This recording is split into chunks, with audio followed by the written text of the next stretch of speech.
belanja online, kerja online, dating online, sampai-sampai sekarang heboh fenomena ngemis online. Ya, belakangan ini memang seliweran konten live mandi lumpur di TikTok yang kerap disebut ngemis online. Anak muda, terutama emak-emak, rela mengguyur badannya dengan air atau lumpur demi mendapatkan koin yang bisa ditukar dengan cuan. Bahkan gak jarang, mereka live tanpa kenal waktu. Dari siang sampai malam, sampai tubuh si emak-emak kelihatan kedinginan. Salah satunya adalah Layar Sari, wanita berusia 55 tahun asal desa Setanggor, Lombok Tengah, Nusa Tenggara Barat. Tapi Sari bukanlah si pemilik akun TikTok, melainkan hanya sebagai pemeran dalam konten. Nah, ternyata setelah diklarifikasi, pemeran konten mandi lumpur itu bilang kalau dia nggak merasa terpaksa. Hah? Kok bisa? Soalnya dengan job desk-nya itu sejauh ini, ia sudah membuat konten live mandi lumpur ini sebanyak 9 kali. Hal ini tak mengherankan, sebab menurut dia, live TikTok ini lebih cepat menghasilkan uang ketimbang ia harus bekerja di sawah seperti biasa. Sebelumnya ibu kerja apa? Nanam padi, buruh tani. Tanam padi. Mana lebih banyak dapat tanam padi tuh ini? Ini bisa dapat berapa Lebih ibu? banyak ini. Ibu udah dapat berapa? Sudah 9 kali, baru 9 kali dapat 9 juta kurang sedikit. Beli apa tuh bu?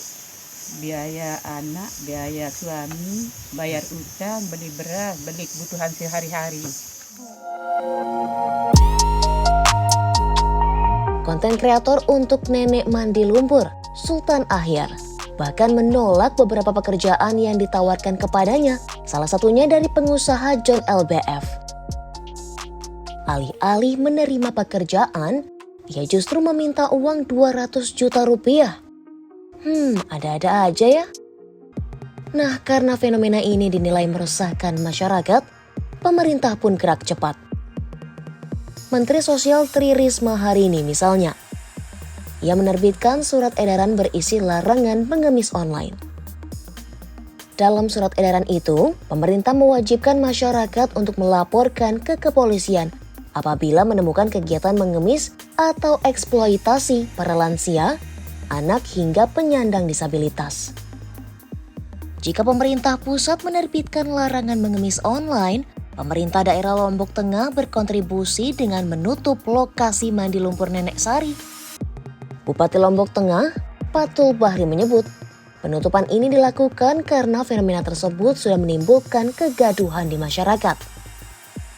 Nah, semoga dengan adanya peran pemerintah ini, fenomena konten mandi lumpur seperti ini semoga bisa berkurang ya.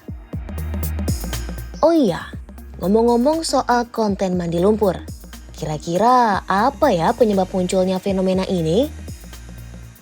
Kalau kata sosiolog dari Universitas 11 Maret, Derajat Trikartono, sebenarnya ada beberapa faktor pemicu tren mengemis online. Pertama, karena pelaku sadar rasa empati masyarakat Indonesia tergolong tinggi. Alhasil, hal ini dimanfaatkan para pelaku untuk mendapatkan simpati, perhatian, dan juga uang. Selain sadar akan peluang, mereka mengemis online karena memang lagi butuh uang. Nah, meski praktik mencari cuan lewat mandi lumpur ini menuai respons negatif masyarakat, nyatanya pemilik akun mandi lumpur itu tak bisa dipidana. Polisi menilai para lansia yang menjadi pemeran live mandi lumpur di TikTok merupakan murni atas dasar sukarela tanpa ada paksaan dari si pemilik akun. Nah, atas polemik mandi lumpur ini, pihak TikTok Indonesia pun buka suara. Mereka meminta penggunanya supaya sadar diri dan tidak membuat konten yang membahayakan keselamatan mereka dan orang lain. Tak hanya itu, TikTok Indonesia juga mengimbau para penggunanya untuk berpartisipasi dalam menjaga agar platform tersebut tetap menjadi tempat yang aman dan ramah bagi semua orang. Dengan kata lain, apabila pengguna menemukan konten TikTok yang dianggap tidak pantas, mereka bisa melaporkan konten tersebut dengan fitur yang tersedia.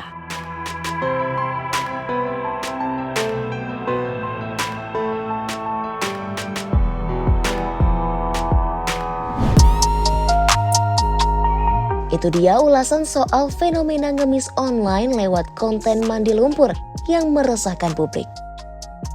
Tapi gimana menurut kalian sahabat Kompas.com? Tulis di kolom komentar ya. Sekian dulu video kali ini.